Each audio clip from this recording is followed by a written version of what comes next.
how you can turn your business into something you can sell. Making something that does have some resilience or some life after you. What is it about what you have done that is proprietary? You know what my answer was? Nothing. Nothing. Actually, nothing. We have a special guest today. We got Rebecca Mountain. So for those who don't know you, maybe give them like the 60-second, here's who I am. The 60 seconds. Okay. First of all, thanks for having me. I'm super excited about this. I am a high performance coach. Everything I do is predicated on helping people to be profitable, more sustainable, and fulfilled. Like, I want joy in your life, because if there isn't joy, then what are you doing? Like, we don't do work we're not happy about doing. Like, we'll find any other reason. And I do that by putting people through what's called the Profitable Millionaires model, models of which we will talk about today. My 3 pillars are aligned beliefs. So what are you thinking? What are you feeling? And then, are you worrying about yourself or what everyone else is doing? Decisive action, which is, do you know who your target audience is and what they need? What role do you play in your organization, i.e. not all of them? And then ultimately how you grow. And then the 3rd pillar is the high performance habits which have been scientifically proven to lead to higher income, stronger relationships, and more fulfillment in life. And there you go. That's me. You were my favorite competitor there for a while. I know. We would just throw it. It was like they'd fire me. Like, I had to go to Andrew, and I'm like, hey, Andrew, they're coming. You know, like, so watch out for our secret blacklist of don't take these people. I'm working on it. Yeah. The blacklist of or the AST. I mean, and we would say, like, if you're gonna work with this person, you have to charge a really high percentage AST, which of course we know stands for the asshole sales tax. I call it the PETA tax, pain in the ass tax. I hated how you guys start talking about me before I even get here. That's just the best way to do it. Have you guys met? Like, you guys have met before, right? Oh yeah. Yeah. Yep. Yeah, like, it was conferences quite some time ago. Yep. I don't remember which one. Yeah. Sorry, somebody was just dropping back my office mate here. This is Louis. Aw. I don't have anything. I have a screaming goat. I can't pick up. Well, I can pick him up, but it'd be way too hard. Yeah, Louis is and the I right can't pick size. up my kid. My kid is 6'2" and too big for me to pick up. I'd have to do a squat that I don't want to do on camera. That's the biggest 7-year-old I've ever heard of. I'm just kidding. Part of the fun. So as a reminder to everybody here listening live, so the event being live, you can ask questions. If you want, we can bring you on camera, promote you to a panelist, ask questions, and you can get them live. So yeah, that's the advantage. If you're watching the replay, join live next time, and then you can get your questions answered. So you can either do the chat, the Q&A, or raise your hand and we're happy to bring you on. If you're coming up live, though, you have to be on camera. None of this, like, I'm going to stay off camera stuff if you're coming on live. Be on camera, engage, all that fun stuff. But we are very happy to bring you up, basically as long as you have clothes on. Other than that. Although, I mean, it's a different kind of show and they can show up with nothing. I think on the JSH brand, this is more a REM show. Different brands. Keeping it PG. Keeping it PG. Okay. All right. So I'll get things started. So part of the reason we invited Rebecca on to join us is Taylor and I were talking recently about kind of like how you can turn your business into something you can sell. Because a lot of agents, their business are not done in any way, or it's like packaging things up to sell as a realtor, because most people don't have that. And just completely on a coincidental level, I had just had a talk with Rebecca, who had talked about how she now has a program that literally does exactly that. So this is such a huge problem. Yeah, right? It is. You know, it's a catastrophic problem. Like, I was really thinking about this during COVID, because there were statistics that like 8 out of 10 entrepreneurs were going to fail. Yeah. And it really got me to think about, like, what does an entrepreneur lose when they fail? They lose more than a job. It's like all the tools that they created for their business are no longer useful wherever they will go next to. They also seem to lose part of themselves, which is so substantial. So then the opposite of that would be making something that does have some resilience or some life after you, or some way that you can pass that on or move that, not just in your business, because these solutions that we continually create for our core processes, those are something that I know a lot of other people will value. Like I've been a real estate coach, I've worked on advisory councils, and taking a look at the inside of each person's business, especially when you get to see inside some high producer offices, it's amazing, but some of it's still bubble gum and rubber bands. Yep, duct tape and paper clips.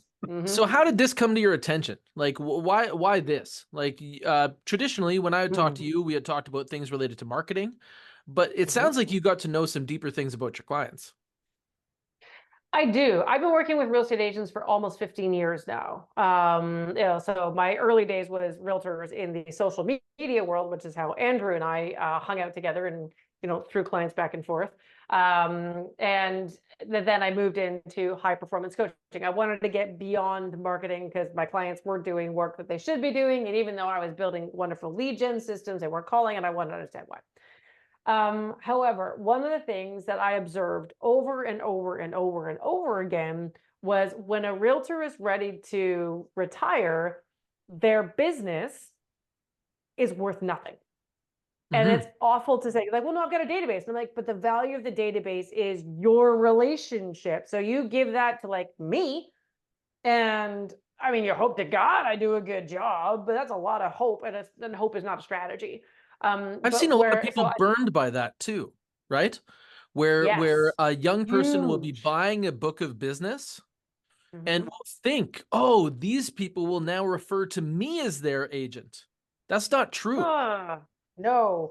So it is a hard transition. And you got to make sure that if you're the retiring agent, you match up with an adoptive agent that are like simpatico, and that rarely ever happens. Like I've seen it happen once. It's one of my clients is going through that right now, and the transition is actually going very well.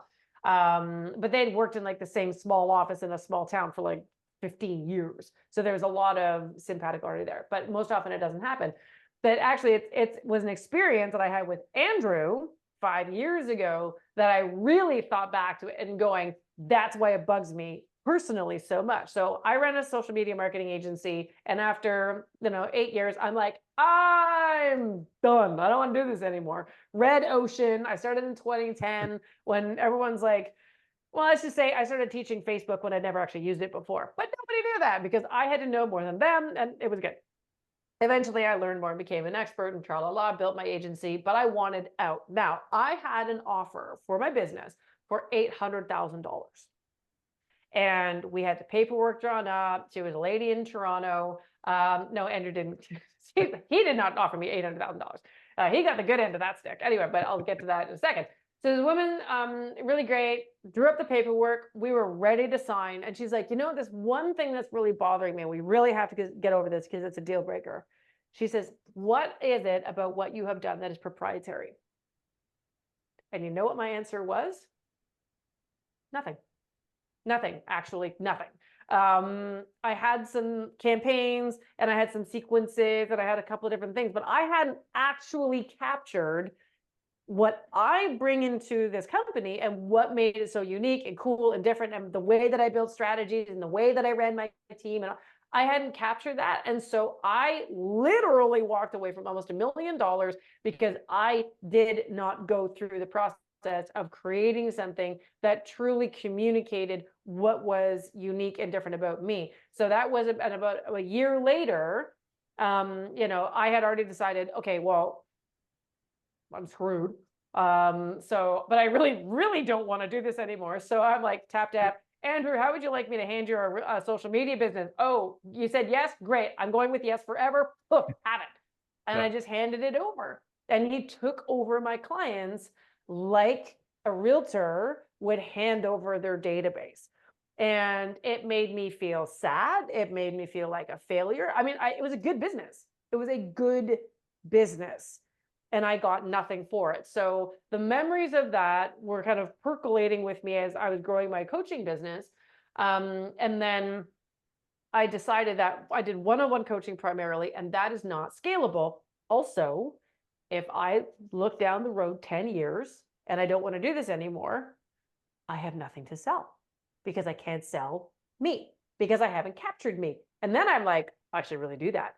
And so I've been on this journey of capturing, what it is truly that I do, that makes my clients successful and progress and happy and secure and excited about life, launching consulting businesses, getting out of the weeds of the broker, so getting up and then actually hiring in CEOs and going and working from the beach or running a podcast or whatever the heck that they want to do, because now they have choice because they captured their IP. And now when you have that, I now have a profitable millionaires model.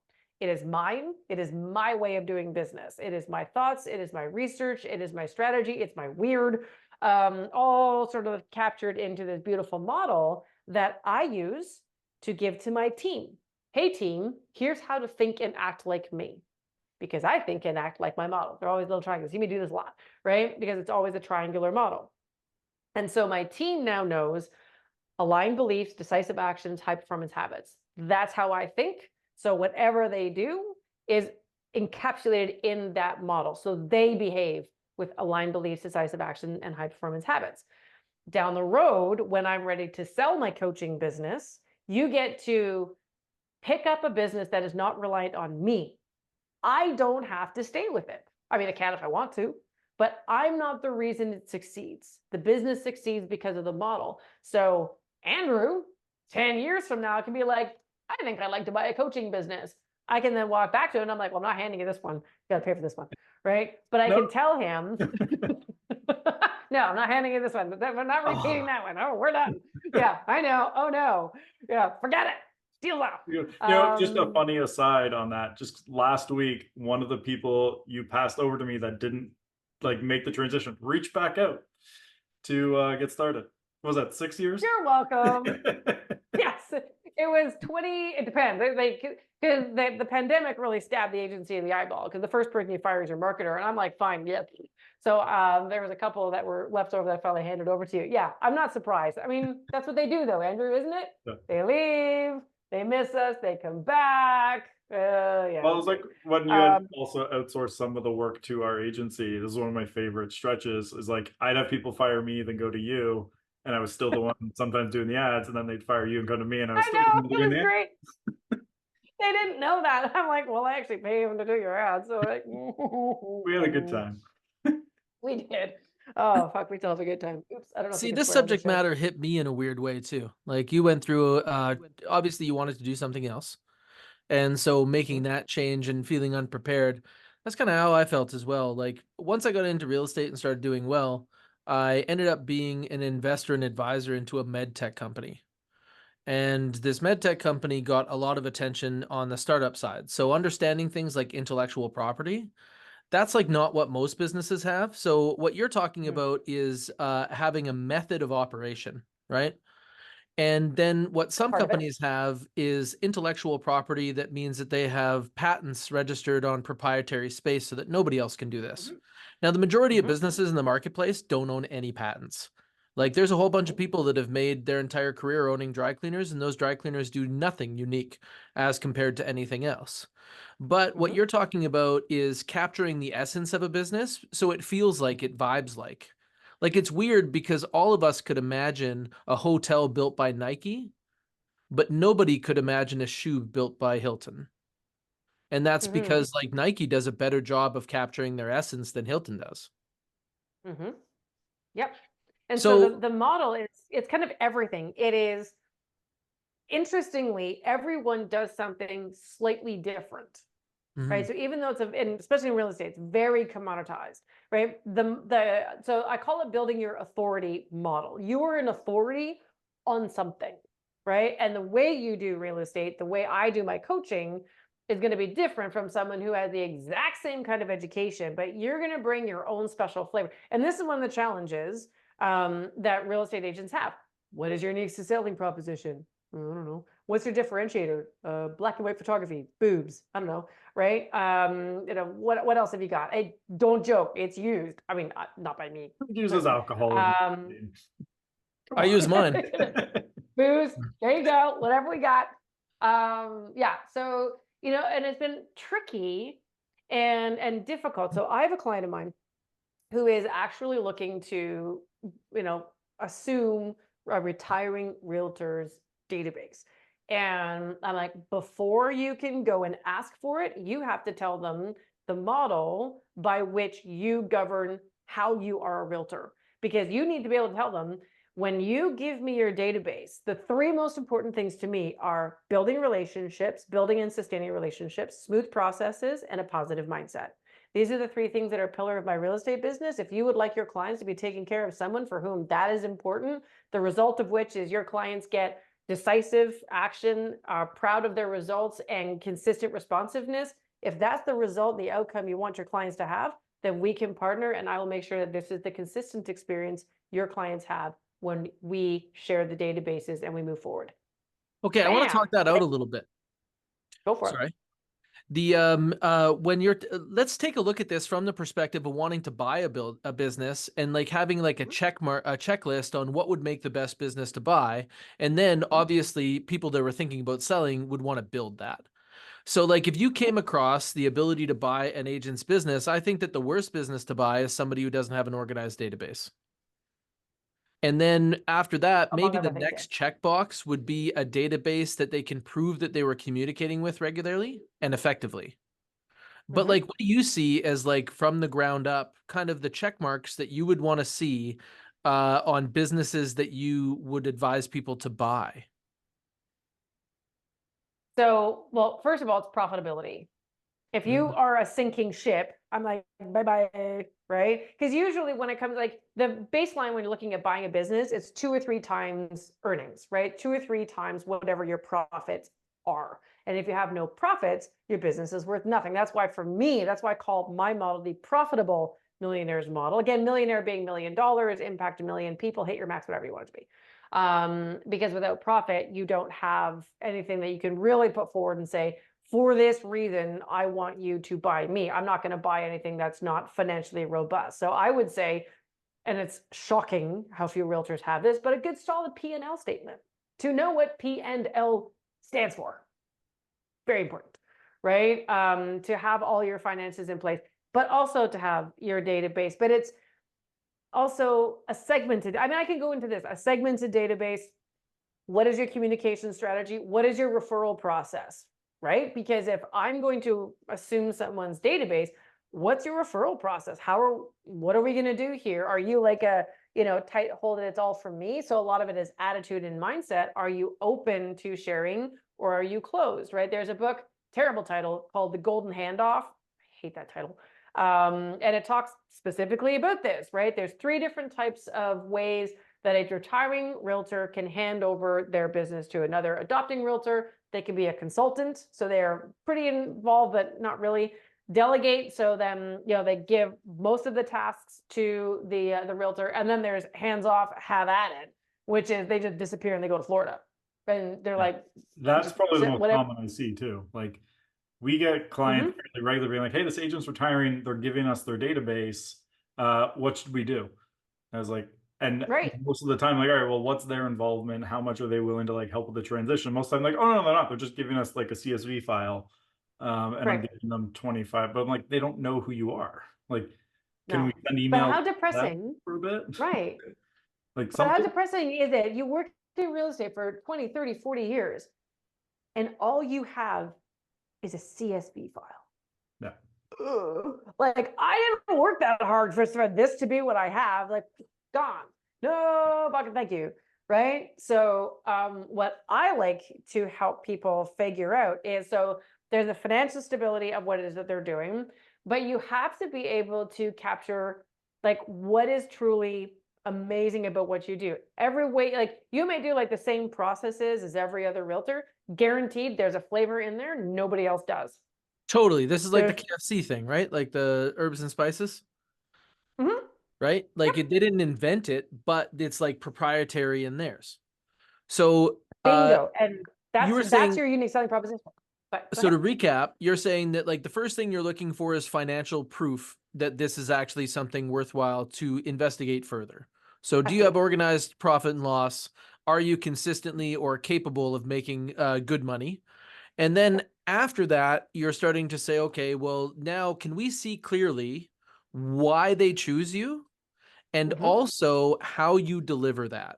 So you're talking about processes and so on. Is that right? Yep. Processes, systems, feedback loops, referral. Like, how intentional are you with your business? Are you winging it, or have you captured it? What's your SOPs? I worked with one of my clients. So I started working with him 4 years ago, and I worked with him for 4 years. And in those 4 years, the first thing we worked on was his playbooks, right? His SOPs. And he created a binder, massive, right? In terms of all of the different processes and systems and so on and so forth. And there's awesome ways you can do that. You don't have to have giant binders. There's, something I know Andrew would know, camcorder method, where you just record yourself doing stuff, and that becomes, the training manual or your SOPs. So the more buttoned down and more systemic and consistent and intentional you are with running your business, means I don't have to find the fly in the soup, right? Like, I think I'm getting this, 4-course meal. Meanwhile, there's maggots at the bottom of every dish because they're like, oh, they just covered it up, right?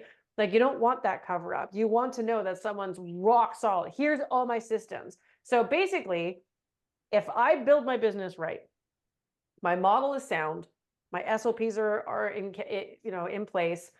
I've got mostly automated stuff going on, but with personal touches on tops, right? Because you always need to have that.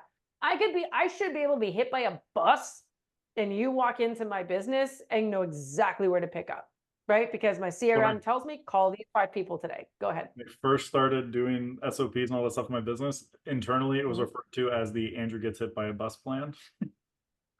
Like, that was our Slack channel. What was name was like the Andrew hit by bus, and every project title was Andrew gets hit by a bus. Let's map it all out. Yep. So that's like what it looks like when it's like icing on the cake, right? But like a lot of people are trying to build there, and it sounds like that's why they should call. Is if you're thinking about this is normally not like getting a house ready for sale. Most agents are very familiar with that, and they're like, all right, if we were going to do some light, like, if it's just cleaning and maybe some paint, that might be a week, but like there's some of these projects that can take months. If you were thinking about starting with the average agent's business that has been in business for long enough to actually have the processes kind of down, maybe they've been around for about 20 years. How long would it take to define that business enough for resale? Okay. There's defining the business and there's getting it in shape, right? Okay, let's say get in shape. Let's talk about like how long till it's for sale. They take like a maximize their offer, essentially. Yeah. Okay. So the process would be loosely, we have to first identify who is their target audience or who is their target problem. Because sometimes you don't have a person, you have a problem, right? That you are actually focusing on. So making sure that they are 100% clear on who they serve, what they offer, and why that's valuable, because nothing matters after that, right? So that we always start there. And then from there, we build out the authority model. What is it that you do that is unique to you? All of it. Now that usually takes anywhere from 2 to 3 months to get all of that, because once you have like the initial pillars, then you have how it splits, and then you have your frameworks, your checklists, your authority models, your templates, your everything that goes into it. Maybe you have a patent, maybe you have something that's proprietary. I have a system, it's not patented, but it's called the ADORE process, as something I use to help people with productivity. Is it proprietary? Well, not really. I kind of let Dean Graziosi had it in his book, but he didn't put it in an acronym, and I have ADD, so I did. And so, ta-da, right? But, you don't have to go read his book. It's part of what I teach. So you build out all of the different ways that you actually make the thing in the middle happen, the outcome that people are striving to achieve. So that takes, that whole process, again, 2 to 3 months to build that out. Then depending on whether they do or do not have SOPs, if they do have SOPs, hallelujah, we look at those, we modify them, we categorize them, we fill in the blanks and do whatever we need to do. At that point, if again, they have already been profitable. Now, generally speaking, when people look to buy businesses, they're looking at the consistent profitability and results over the past 3 years. So it's not just like a wee little snapshot. They're looking at like 3 years of profit, and they want to see the average of those 3 years. Have you been profitable? Has it been consistent? Did you like just become profitable yesterday? You're like, yeah, I make like $50,000 a month in income. Right. 2 months ago, you're making $2,000 a month, and then, it's a 2,000, 3,000 on average. And of the previous months, did you get inheritance and decided that that was how you're going to do it? Right. So that's why you look at your business, your financial health over a longer period of time. So most people who are acquiring businesses, that's what they're looking at in terms of health of the organization. Is it trending up? Is it trending down? Is there an explanation to the trends or the patterns that you see in the financials? If everything is sound, you should be technically able to sell your business within a 6-month period.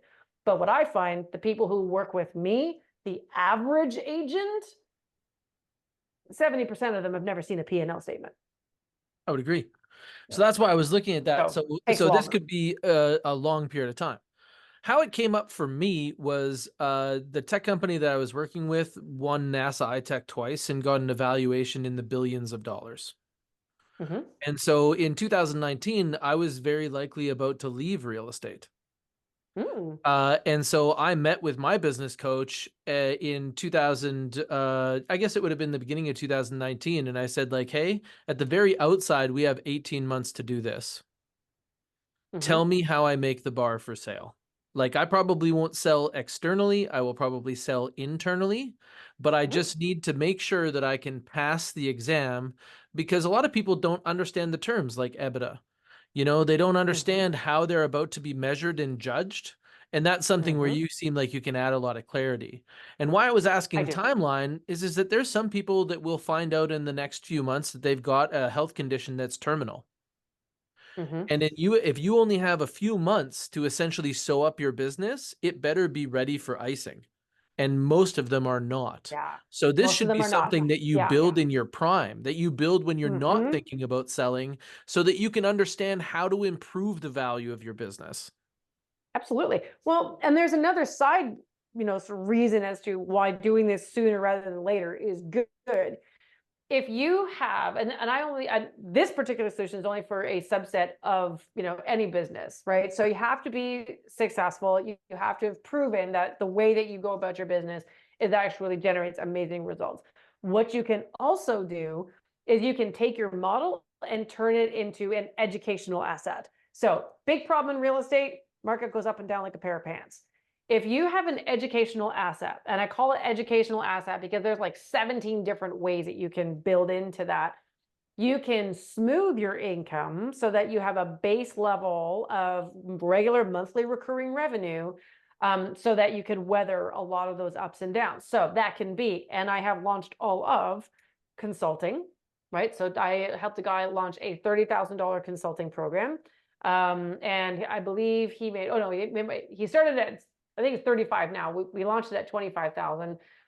Within 2 months, he had brought in $250,000 worth of sales because he was really good at what he did and people wanted to plug and play what he had. I've helped people launch coaching programs, right? So one-on-one coaching, group coaching. I've helped people launch on demand. So, you just record it, stick it on a website and everybody buys it. So, and again, if you want to have that, but you don't want the time commitment, you can have that model. There's also, Dan Martell's elite coaching model, which is he shows up on Wednesdays for like, an hour, teaches, this is what I'm working on, or this is what's working. Sometimes, there you go. Sometimes it's Tuesdays. He said it was Wednesdays, when he showed us, when I saw him. But that's the idea, right? The idea is once a week, shows up for an hour, teaches, does Q&A, and then goes, bye, and sells that for, I think it was 3,000 for 2 months, and there's other price points. But the point is, it's like 10,000 if you're up front. Yeah, something like that. He was changing the prices when he presented to the group I was with. So it's kind of very. He changes it. The man is nuts. But this is what they all do, by the way. They always change stuff. And that's what makes them brilliant, because they always change stuff. They're always advancing and modifying. So the point is, if you were, and you don't have to be the most successful realtor in the room to be able to teach people what it is that you do, because there are lots of realtors out there making a couple $100,000 a year that are wonderful and consistent and happy. And people are like, how do you do that? How do you stay consistent? How do you not be afraid of, running out of money, whatever it is that they teach? And they can show these realtors their particular model and be compensated for it. Because most often, and I don't know if there's realtors here listening, you're doing it for free anyway. Because someone's going to walk into your office. They're going to be like, Taylor, how do you do blah, blah, blah, blah, blah. And you're not going to sit there and go, leave. No, you're going to answer the question. And then they're going to leave and you're like, I probably should get paid for that. You should. But you need a model that you can say, this is the Taylor Hacks real estate model to generate blah, blah, blah, blah, blah. Like, what is it that you do? What are your 3 pillars? And what does that generate in the middle? What is the outcome that you can point to and kind of go, when you do this, this, and this, you get that. Usually it's threes, that, right? My model: beliefs, actions, habits, delivers profitability, sustainability, and joy. Totally. Think, right? Yep. And now you can sell that. I do. I have a hybrid coaching program, which I don't recommend for anyone unless they're going to do it full time, because it's a lot, right? Because it includes one-on-one, it includes peer coaching, Q&A coaching, which is a group coaching, and I also have on demand. So there's a whole whack of things. But there's a lot of realtors who can do the Dan Martell thing, show up once a week. Why not? You don't have to. Coaching isn't one-on-one. Coaching is just, you are part of someone's progress. Consulting is, I have an idea and I'm going to share my idea, fire it into your business, show you how to move all the dials and click all the switches. And then I'm like, bye-bye. Because you don't want to be a part of their progress, right? Maybe you're just like, 3 months is all I got and my attention span is then poofed, right? Whatever you want to do. So that's another facet of how you can use this model. So the model is sell it at the end, teach it to smooth out your income. And I have team leads are like, why can't my team just think and act like me? Like, well, because they don't know what it is. Build a model, teach the team, voila, they go. That's great. It's fun. I like doing it for people. I like the freedom that it brings to their lives. When you're looking at someone selling, because like I've also get a lot of clients who this happens to, where they more on our side, it's less on the selling because they're still in the business. That's why they're hiring us to market it. So we get the side where they're buying, essentially. I have yet to see any that have come across my desk. I've heard of it. I just haven't actually seen it personally, where they're giving an upfront amount. It's always like they're giving them like a referral fee that scales down over a period of time. Scale down over time. Yeah, and then goes away eventually. From that perspective, when you're building it your way, how would you look at it as kind of that ideal model for selling? Like, is it upfront fee then percentage, or what do you typically see or recommend? Generally, I mean, it's everyone's power of negotiation, right? So it's here's why I don't like the ongoing commission. Unless it was like, okay, so there's a bunch of different ways of doing it. I've got so many thoughts banging around in my head. Option 1, buy it outright. Thank you very much. Peace and goodwill. I'm going to the Bahamas. Yeah. I'm going to go save turtles, right? I love my turtles. Where's the thing? There you go, turtles. Going to go save me some turtles. So that's like a complete, I've sold the organization and you've got it. Tralala, have a good day. The other one is, a portion. So my husband buys books of business. He's in financial services. This also works in financial services. So he buys books of business. And what he normally does is he pays 50% of the agreed value up front. And financial services companies or businesses are easier to value because the book of business is worth 50 million, 70 million. It kind of comes kind of packaged.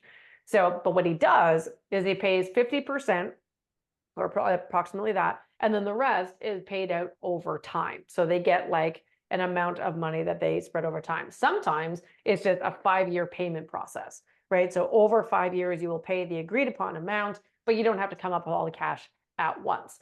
The model that I'm like, big no, X, walk away, don't even talk about it, is one where like, I'll pay you a commission based on the money that comes from, the people in your database, because you have lost all control. like all control. There are usually no checks and balances. You can't check in anymore. You know, maybe you can, I don't know. You guys know real estate better than I do as to whether or not I can track. If I give you, Andrew, my business, can I go in and track whether or not my client bought or sold with you? Can I even do that? No, It would like, be difficult it's from the not. outside. It's tricky, right? Yeah, you Yeah, would need because to know imagine I'm somebody who has retired. like a broker's license in order to verify that in a place that would be like Yeah. credible. Yeah, it's not Right, like this exactly. happened to So, me when I stopped selling. Like I handed off what would have been probably $200,000-300,000 worth of commission if I had stayed, and just mhm, I was handing them off for 25%. So I was, looking at mhm, getting 25% of what I ever would have been. I think I maybe mhm, got mhm. like 12,000 at the end of it. Like, yeah, See, and that's handed what off. normally happens. Yeah. So, and especially if at the like the way I like to picture it is I am 60 years old, 65, right? And I'm like, I'm kind of done, right? I'm finished. I want to go. If I'm smart, so say I'm 45 right now, I have 20 years to build this thing out, to get my model down, to build it, to grow it, however big or small you want it to be. You don't have to grow a giant team just because you have a model. You just need to adhere to it and make it sure that it becomes profitable for you.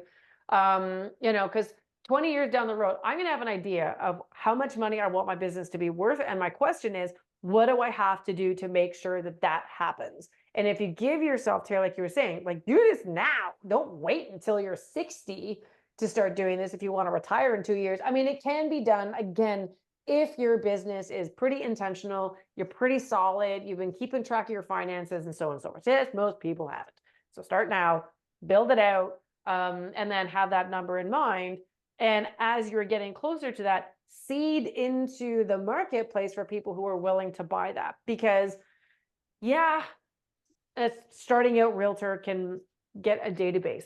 But if they don't know how to work the database, if they don't know how to think or act or believe, they're not going to do a good job. They won't have the systems, they won't have the processes. You basically hand them this beautiful golden box of a business and just train them into it as part of like maybe a handoff process, and then they can actually succeed. So it creates a success model for the retiring realtor and for the adopting realtor. And that's worth something. Hmm. Yeah, that's something that it really kind of speaks to me because I've definitely talked to a few agents that were like in the hospital doing deals still. Yeah. That's So when you awful. think about some of the things that you don't get to choose, I don't know that I think that's awful. I don't really subscribe to retirement. I think that there's a lot of people in real estate that will basically dial back their business a little bit and Mhm, still serve the people that trust them. And they just mhm, like to continually feel valuable because there's a whole bunch of retired people that are cruising around with deep knowledge that they have no way to give to anyone, and nobody mhm, asks them anything. They're like invisible people. And so mhm. when I take a look at those agents that basically run the distance that way, this is where they want to spend their time. I don't like the idea that maybe some of them are trapped due to financial choices, but I do like the idea that they would at least put their business in a position where it would have a plan. Yes, absolutely. And I mean, at the end of the day, this is really the core of what I'm talking about. I'm just talking about a particular way you would build a plan, right? To have it packaged, nice, easy to explain, easy to convey. And then you're right, because what this ultimately does for people is delivers choice, right? And let's just say I'm the older realtor with a buttload of information in my head. If I have a model, I have somewhere to go with it, right? And I can give like half of my business. I can keep the people I like and give the people maybe that I don't really have a relationship with. And maybe that's how I choose to sell my business. Because you don't have to sell the whole thing. There are ways that you can actually keep the pieces you want. But the point I think you're trying to make, Taylor, is that at the end of the day, people want to have choice. No one wants to be stuck, right? And Yep. that requires planning. Let's use Taylor as the example here. Let's say he called you up outside of this and was like, Rebecca, I want to build this for my business. How Mhm. do you get started with someone who has an established business? Like, what does that first little bit look like? And how do you figure out, like, okay, here's how we're going to get it all organized and get it going? Well, like I mentioned earlier, we start with who do you serve, right? What if we narrow down the niche and we make sure we understand, because not a lot of people have thought about that. Now, some I'm of just these going to give you steps, some general answers so we can work through this. sure, So go the for it. people I serve is the same demographic as Costco. Normally, one of the parents is a professional. They have one new car. They tend to be about 10 to 20% over the average price for any different like property demographic in my market, and they tend to like pets. Okay. And are you serving in a particular demographic area, like geographic area? Sorry. Greater Edmonton area. Yeah, 1 million people. Okay, so all of Edmonton, so you don't do like farming or anything like that. So you have like the whole place, Yep. that particular type of people. Are they upsizing? Does it matter? Or they're just buying? Most often, this is like the families with kids group. So we normally okay. if we get them for their entire real estate life cycle, they tend to like our group often skips the apartment style condo and they start at like townhouses, and then it's like a townhouse to a house or a duplex to a house is kind of what their mode is. These people on my wall, these are my people. Okay. All right. So at the end of the day, what consistent outcome? So now that you know who they are, but before I get to the outcome, what are they looking for the most from you? What is the outcome that they're saying, you know what, Taylor, above all else, this is what I need from you? They want an experience. In fact, we market that we save them from a 3-star experience in real estate. What they know is that the average in every industry is not what you want.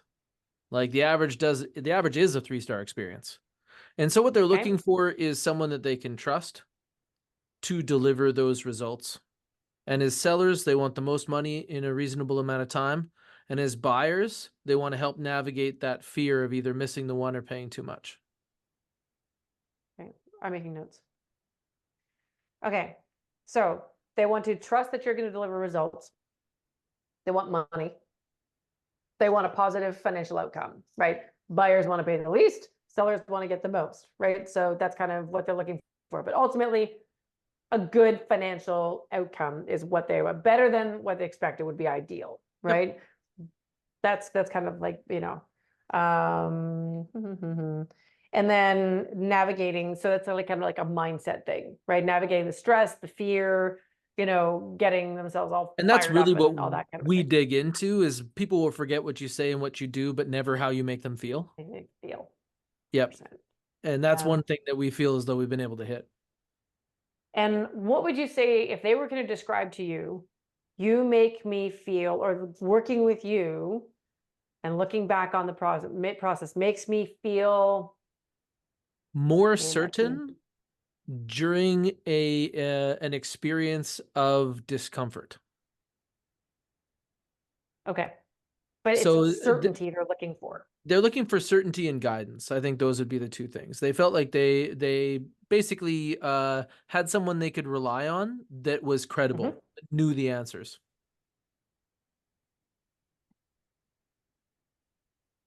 Okay. Because what we're doing here, what the notes that I'm making, the reason I'm asking you these questions is we're building the middle of your model. Sure. The outcome, right? Because that's where we start. We always start, where are we going with this? Who are we serving? And what are they saying about us? And then, you know, we would take this. Now, usually what I do is over the course of like an hour, right? We disseminate this together and we start noodling it down and getting it down to, you know, 2 or 3 things. Generally it's 3s because our brain records everything in 3s. That's why I do everything in 3s. There's lots of different models out there. There's like 7-sided models, 5-sided models, octagonal models. Totally. To me, in terms of being able to explain it like this and get people to get it without a moment of hesitation, it's 3, the 3-sided model. But again, we are not married to this. This is just where I start. So in my business, we have a charter. And our charter does contain things like our core values, our focus, our guiding principles, and our 3 uniques. Okay. So what we would do next, right? Because we're doing this in a hot minute. So we would have, you know, what is in the middle of your model. And I'm going to do the cool thing of changing everything out. See, this is my horrible writing. So we have the outcome, trust to deliver results. I can tell what some of those words are. There you go. I write like a doctor. Having this ability and evidence, it's forcing me to be like, okay, Rebecca, you really got to fix your writing. My sister would be horrified. She's a teacher. They want a positive financial outcome. They want to feel certain. They want to know that you're a guy, but the other words you used were reliable and credible. So what we would do from here is we'd figure out what's going to go, which one of these things is going to go in the middle of that. Right. So obviously, like finances is one of them. You have reliable, credible, and certain. We'd come up with a word for that one. So, I'm just that's a rock. Like you are their rock. You are the person they can rely on. You're the one that they go to. You're their guide. You're their everything. You are their rock. Looks like a circle. I don't know how to draw a rock in any other shape than a circle. That's a great rock. Thank you. I went to art school. No, I didn't. Yeah, exactly. For $1 million, you get a picture of my rock. And then we would maybe come up with another one like trust, so happiness and stuff like that. So could the middle of mine be 5 stars? Of course. Yeah. So maybe what we do, because that's the machine I was trying to build. Like when my coach asked me, like, what do you deliver? And I'm like, well, we deliver a measurable 5-star experience. And he says, what do you mean measurable? And I say, we have a 5-star review to deal rate of 85% or higher. Mm-hmm. There you go. I did 6. Now there's 5. Now I can count. So yes, you can do your 5-star experience goes in there, and then you've got the financial outcome, you've got the rock, and that's sort of the term that when I look at reliable, credible, certainty, helping me with things like that. When you talk to someone who's very grounding, we often use words like "you are my rock," right? Mm-hmm. And that's what you want to be. Someone I can turn to, someone who's stable and got my back, right? And then the 5-star service that's what you're going to get. I think personally, these are brilliant things to put in the middle of the model. So then the next part of the process is, what are the 3 pillars that when you follow this, and this, consistently deliver these 3 things, these 3 outcomes? So you talked about core values. Yeah, actually on this, when we talk about delivering these outcomes, we would probably use our 3 uniques. Okay, so our first unique is that we put experience first. We believe connection over transaction. Okay. Our second would be systemized. We are a team of specialists in a world of individual generalists. Okay. And our third is highly skilled. We are professionals that know how to help, and we practice as hard as other people play. Perfect. So if I was going to buy your business, right? And I'm like, I've been in real estate for 10 years. I really want to grow, but I am so sick of growing onesie, twosie, referrals, grind, hustle. I just want to go, thank you very much. 300 people, go. But I want it to be instantly profitable. If I learn your model and I do the experience first, and again, we're going to go into what these things mean, right? So we go out from here, right? And we write stuff into experience first means this. And from there, we have all of the methodologies and all the processes you use to deliver what experience first means, right? Same thing with systematized and same thing with highly skilled.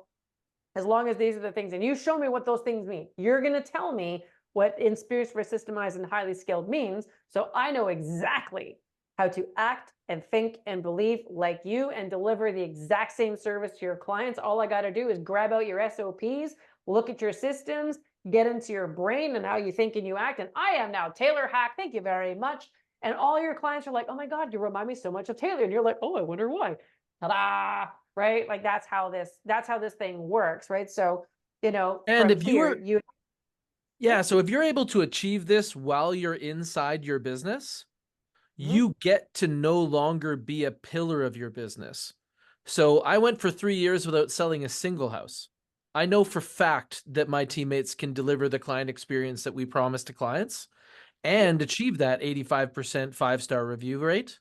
So that's the thing that some people don't see, is they don't see that if you are looking to leave production, you need to work on the entrepreneurial side of your skill set. Yeah. Right? and Yeah, your but managerial and your leadership. Because if you're going to let go, y'all got to be okay with letting go. And there's a lot of realtors that don't, right? well, you But can't this let go until you model, can actually see how it's done and tell that to other people. That's why they exactly, can't let go. which is why we do this, Yeah, like right? you need a Because framework with to just even this, get the idea across. yeah, exactly. Just to describe it. And you should be able to, like, if you ask me what my model is, I can draw you my model in like 3 seconds. And it describes to you exactly what it is that I do and how I do it. And not only that, so if someone wants to come in and buy my business, right? So mine are beliefs, actions, and habits. And my beliefs is split into your thoughts, your feelings, and your compass, your inner compass. For each of those, if a coach comes in, you're like, how do I know if, like, how do I rate a client based on whether or not they're good in these things?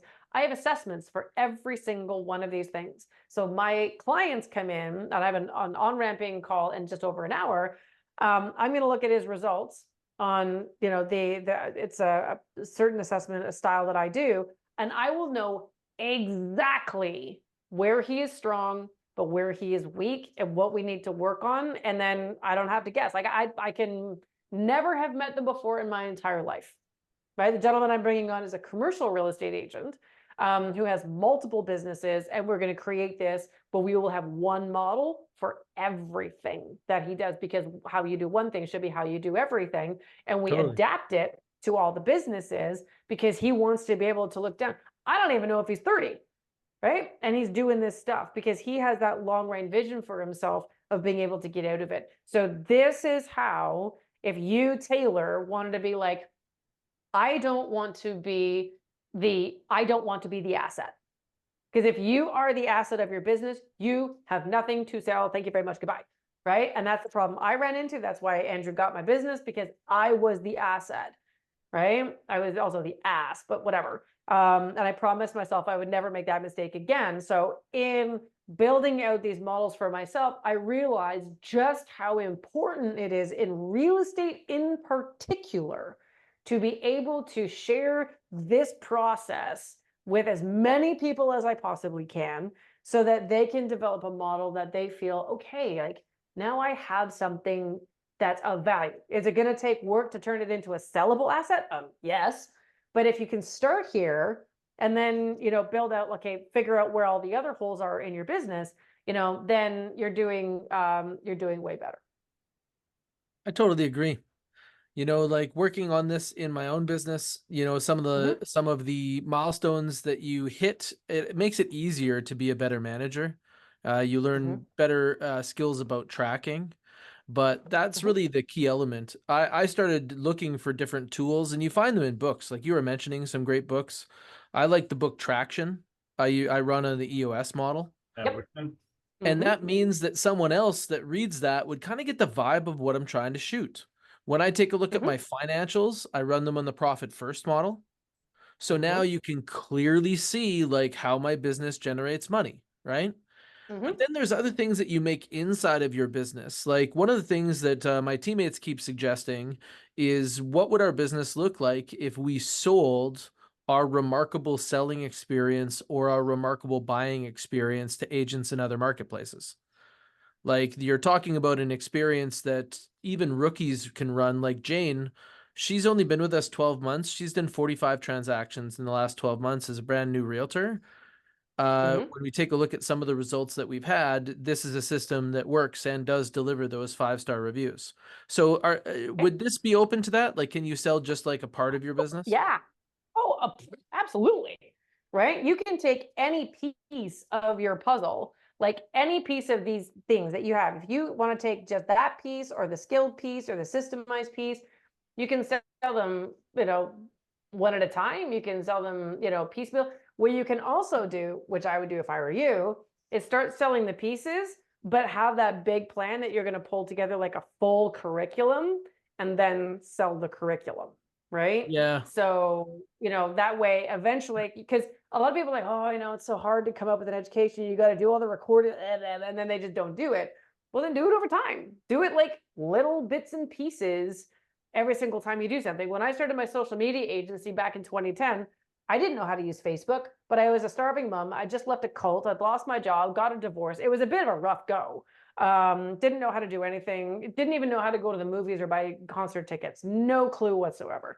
So it was a bit tough, but social media was new. But all I realized was I don't have to know as much as the experts. I have to know as more than the people I'm teaching. So I would build out a curriculum for one lesson, and then I would look ahead and go, okay, the next lesson is going to be this. And then I would go teach myself that thing. And then the next week I would come back and I'd teach them that. And then I mean, okay, I know that the next thing should be this. So I tell them this is what we're going to learn next. And I'd go and I learn that.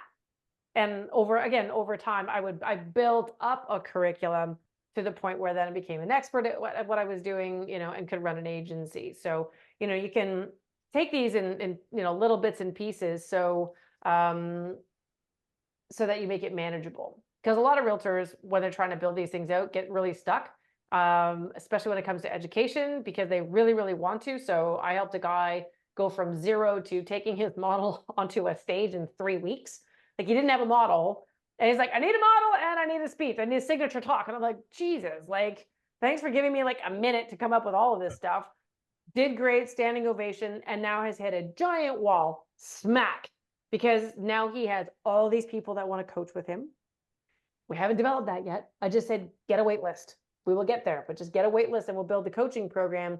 But now he's now crushed by the time commitment, and he has now gone catastrophic on me, and I got to pull him out of his own ass. But like, these are the things that you have to be aware of, that everyone can build these things in whatever timeline they want.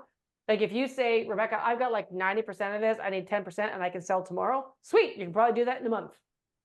Right? If you have your SOPs and you're financially secure and all that kind of a thing, you just need to articulate this enough and then make sure, like, cross-check it against your team to make sure they're living up to this too, and you're ready to go. Most realtors will take at least 12 to 24 months to get to the point where it's like sale ready. Again, depending on, all the different systems they do or do not have, the finances that are good or bad or non-existent, and so on and so forth. So everyone's timeline is different. Everyone's time commitment to this is different. And that's why when you say, like, how long does it take me to go from 0 to done? I'm like, it's that wonderful answer of, it depends. It's the answer every real expert gives on any question. Totally. Because it does. Andrew, Really depends. you've bought several busices. Is there anything that we didn't talk about that is like things that you're like, man, this is one thing that's like super important, or I didn't know was as important as it is? And I'll give you a little behind the scenes on REM. I mean, they could have sold for a lot more if they had systems and processes. All I did was buy the assets. Like, there was no business, right? Like, he could have gotten a lot more if they had all that stuff in place, because like, we had to rebuild it all basically from scratch. Like, so we got the email list, the brand name, and the website, and we had to come in and be like, okay, let's build it all out. Now, like, I got a little bit lucky that the old editor came out of retirement and helped us on like the editorial side, but like everything on the sales process side, delivery of that stuff, like 95% had to be from scratch. So like, when it's like one of the competitors we were looking at, like, we were bidding against, the reason that they basically ended up like way lowering their offer was then they realized they're not buying a business, they were just buying a database, and like, it was like significantly lowered what they were willing to offer at that point, which is a tragedy. I mean, not for you, clearly you won that game, right? But as a selling person, as a selling entity, right? Taylor, you were saying, when people sell, what do they want to get? Top dollar. And if you don't have this stuff figured out, you can't ask for it, because someone's going to poke one hole in. And like, anybody who's like a seasoned business owner has done this before is going to hook you on the inspection. So they're going to make you an offer that you really like. Then they're going to do the due diligence, let you can become really emotionally attached to selling it. And then they're going to come back and say, well, after we did the due diligence, we found that you're missing these 3 key pieces. So we're either not going to continue with our offer, or we're going to do it, but way lower than this. Like, I can't remember who the guy was that was sitting with Steve Jobs, and they were talking about 300 million for his company, and they were just going there to sign. And then when they got there, Steve Jobs said 300 is way too much for your company. I'm only doing 200 million, like right at the closing table. And the guy said, that's ludicrous. Like, we couldn't do that. And he said, well, actually, what happens to your company tomorrow if it no longer works on Apple devices? 200 million it is. And what they didn't realize is that they were in check, right? Like, they had somebody who was in their flow and they were negotiating with them. And maybe they just didn't see that that could have been the play, but that was $100 million meeting for Steve Jobs. Yep. Bad day at the office. And not for him. Yeah, it is a bad that's day. a shark. Well, and that's just it. Like the buyers win when the sellers are at a deficiency, right? And I don't want anyone to, I know what that feels like. Well, Andrew's done that twice. You were just talking about that with you and with REM. There's an interesting one I've heard, and I love this analogy, which is like knowing which you are. Are you the fire starter or the one who pours gas on it? Some people are great at building a business from scratch. Then once it's moving, they kind of get bored and they're like, all right, let's get someone else. And then other people can't build anything from scratch, but if you have something that's moving, they can pour gas and take it to the next level. So it's like, which are you? If you're someone who pours gas on it, you want that established one that you can take, and then you just put your stuff on top of it. And that's where like buying businesses, those people do really well. But if you said, okay, build this thing from scratch, it might not. Yeah. But if you buy business at sort of 3 times price earnings and is profitable, so you know that all you have to do is keep doing what they're doing and see if you can like tinker with it, make it a little bit better, right? But at your own risk, right? Because clearly this thing works, so maybe you shouldn't touch it. Like this is how you grow by leaps and bounds. And if you think about demographics, right? The boomers, right? So my parents were born in the first 2 years of the baby boom in 45 and 46. Well, actually in Canada it started in 47, but that's a whole long story. Anyway, so they are 79 years old. Their cohort is one of the smallest. The biggest cohort of boomers that were born is 1961. So how old is someone today who is not born in 1961? Right? They're in like mid 60s-ish, right? Looking at that. If that's where the biggest cohort is, and then there were a couple of bigger cohorts, and then it dropped off like a hot rock in 1964 because that's when Canada introduced the pill. Anyway, so literally just the population like drops off after that. But that giant cohort of people is going to be moving through, and the smart realtors, the smart ones, the ones leaving, are the ones that go, hold up, I need to do this for my business before I exit. Now, these smart junior realtors, it's not really smart because you don't want to take advantage of people who are retiring, but at the same time, it's a stupid business. If it's just a database, it's just a database, it's just a CSV, you ain't going to pay for it, right? However, you build your amazing model with all your systems, right? Like the experience first systematized, and I can't remember the last one. Skills, highly skilled, right? You build that, bring this new database in and fire it into your engine. Oh, that was a terrible motion. Anyway, so fire it into your engine and get that going. Now you take something that another realtor could do well with and you could kill it, right? And so now you can bring in all of these other businesses, put them into your system through your processes, totally kill it. So now you've taken something and added 3 times its initial value, which was, by the way, nothing. And then you're rocking, even if you pay an outgoing realtor a commission, because that's what it's gonna be, because they don't have an asset that you can buy. That's okay. You're still making 75% versus 25% of whatever, they get as their referral fee. They're happy, you're happier, because if you're smart, you're turning it into referrals, et cetera, et cetera, et cetera. There's a business here of building the system for the person just buying the databases of how to take an existing database of a retiring realtor and do the transfer when they don't have anything. Because there's still value in the database. This is what I'm doing. This is what I'm doing from the buying perspective right now. I know. Yeah, you have that? This is what I'm doing. Yes. I am doing this for people who want to buy. Their target is retiring realtors. Yeah. And they want the realtors to get, make them feel like they're getting something really, really great. But at the same time, they're going to bring them into their model and turn it into something even better. That's fantastic. Well, really appreciate you coming in and talking to us a little bit about this. We don't have any, looks like we're kind of clear on the Q&A side. So we should probably wrap, but definitely direct anybody who is looking not only to sell businesses in real estate or the financial sector, but also to buy them, to talk about those acquisitions. She's got both puzzle pieces. How's it the best way to find you? RebeccaMountain.ca is my website, and it's got all of my programs, but I'm also teaching this. So I teach every 2 weeks. So Andrew and I are actually going to be doing a workshop on June the 19th. So people can come and like bring your pieces of paper, right? Y'all saw, what my little guy looks like here. We're going to be drawing this for everybody so that they can get that for themselves. But if you want to go even slower, I've got a class calendar that I have just launched, which you can get actually if you want to if you follow me on Instagram at Bex Mountain and you DM me the word learn, I will send you the link to my calendar. And I got really tired of telling people every 2 weeks that I've got a class. Like, do you want to come? Do you want to come? Do you want to come? How about now? How about now? How about now? And it's really annoying. So I like subscribe once, get all of my classes for the rest of the year. All of the lessons are actually preloaded so you can see what the topics are.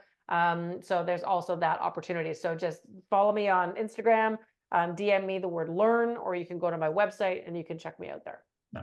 To be clear on the webinar on the 19th, it's really Rebecca presenting. I'll be there. I'm not really like providing content for them. Yeah, but I'll be going through like what you and I did, Taylor. I'm going to be slowing that. I'm going to be slowing that down. So I actually walk because there's a way for people to say like, how do you define your niche? Like, what are the 4 questions you need to ask yourself? What is the process? Like, we go through mind mapping, and then we go through like getting people to write down all the like templates, checklists, frameworks, and stuff like that. And then a big piece of the puzzle is what's called lifestyle empire design. So how do you want your world to actually look? And this is important, especially for people who are creating education, who think coaching is one-on-one and that's the only version of coaching that there is, and they don't want to do that. Like, there's like 17 other options. So what do you want your life to be like? Going through all those options for not only education, but buying, selling, and training your team. So we'll do that on the 19th. All right. Well, thank you so much. Good to see you both. Thank you guys. Too. Yeah. Well, Taylor, I'll see you next week. Do we know what we're next week? I'm sure that we will know at some point. Yeah. And when we know, we will let you know. Yeah. Thanks, guys, for having me. I really appreciate it. Thanks for having me. Thanks so much. And talk soon. Cheers. All right. Bye, guys.